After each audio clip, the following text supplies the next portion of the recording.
Okay. Once again, good afternoon.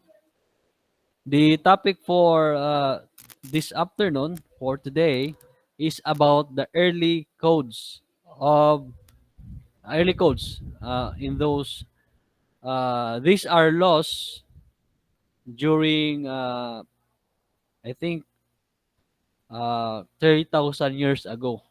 Okay,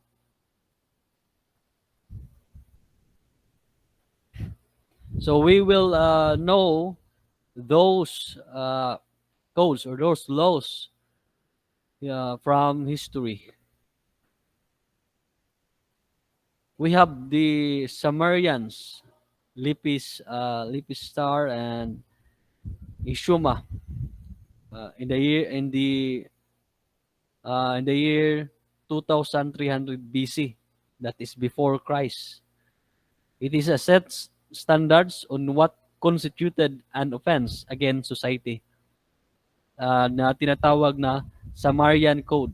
So in this particular discussion, we are more on memorizing, not so much with understanding, because we are looking back with the history of laws, okay?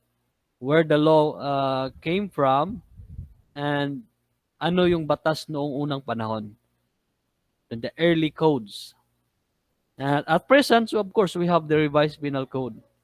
Pero because binabalikan natin yung history, saan ba nanggaling yung mga batas at saan ba nag-develop yung mga batas.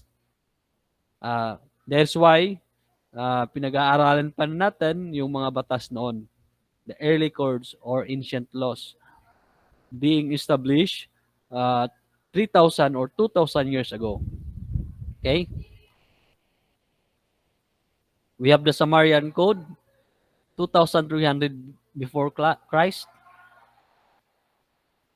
We have by Code of King Hammurabi, the Babylonians, 2,100 before Christ. The principle of less than lunas, oldest harsh code. So I think you are familiar with Bible Code of King Hammurabi.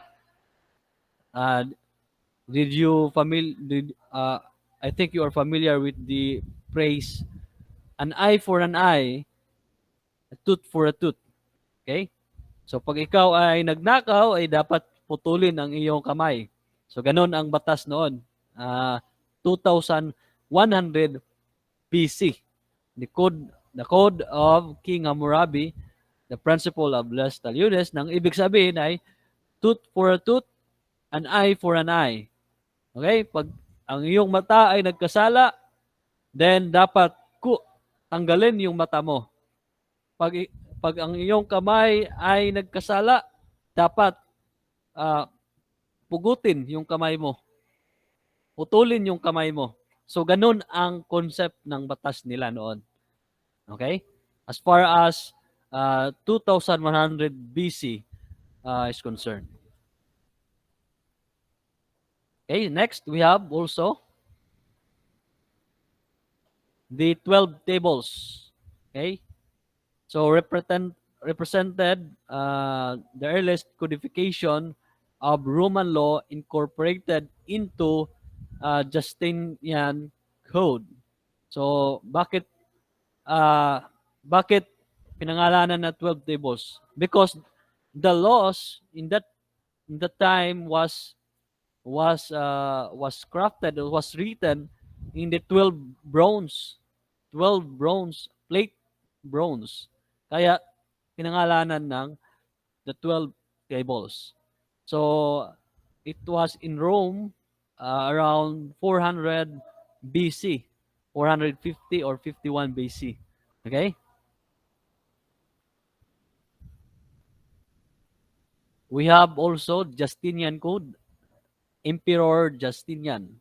So it was named by Emperor Justinian in Rome, 16th AD, o Corpus Juris Civilis, the body of law. Okay? Ano naman yung AD? Ha? AD means Anno Domini. AD means Anno Domini. Nang ibig sabihin ay the year of the Lord. Meaning to say, nauna pa yung BC, that's before Christ, before the Lord came into earth, and that is before Christ. AD meaning nandito na yung Panginoon sa earth. That is ED, Anno Domini, the year of the Lord. Okay? Corpus Juris Civilis, or the body of the law. Okay? We have also the Code of Draco, or Greek Code, prosecution offenses in the name of the people or public. So once you commit crime, hindi lang ang biktima yung kalaban mo, pati yung lahat ng tao. The name of the people and the public. The Code of Draco. Then, of course, we have also Burgundian Code, provide punishment according to social status.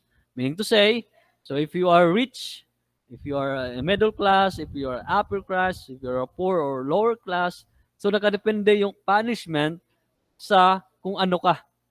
So iba yung punishment sa mga rich people, at iba rin yung punishment sa mga poor people.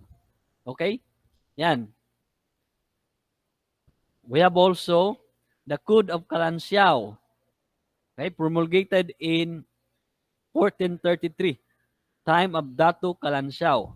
So this law made in the Philippines. So ito, sa atin to, batas natin to noong unang panahon.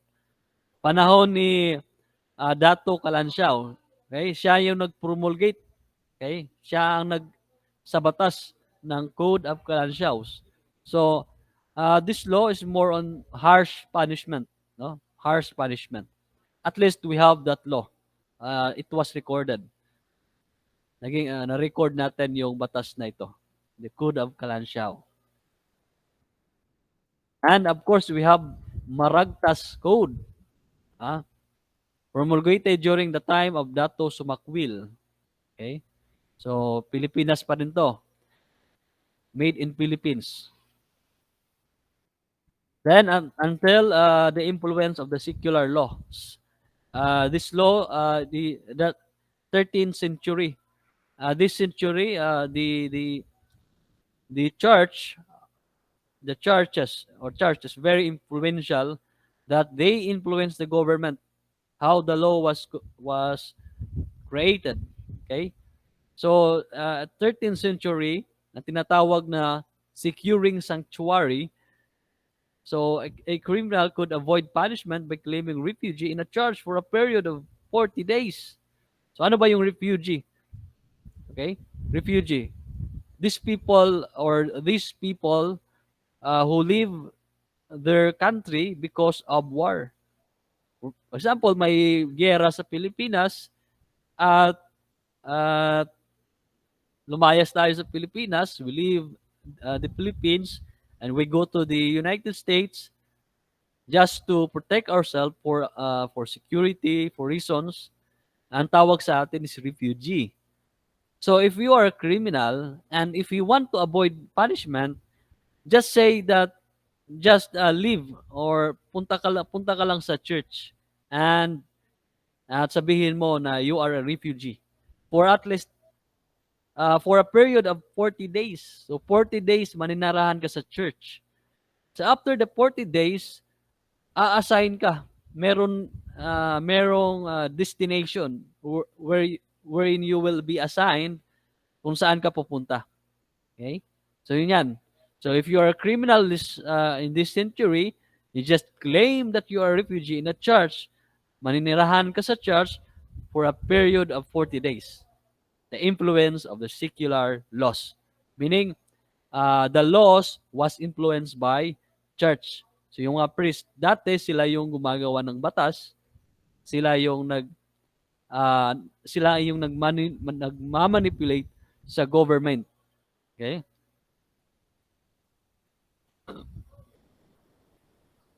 Okay, so that's all the codes, the early codes or laws being enforced 3,000 or 2,000 years ago. Okay? So I hope you understand. More on memorize tayo dito. So wala tayong magawa just to memorize the early codes. Okay? So that's all for now. Thank you for your time. Thank you for attending. Okay?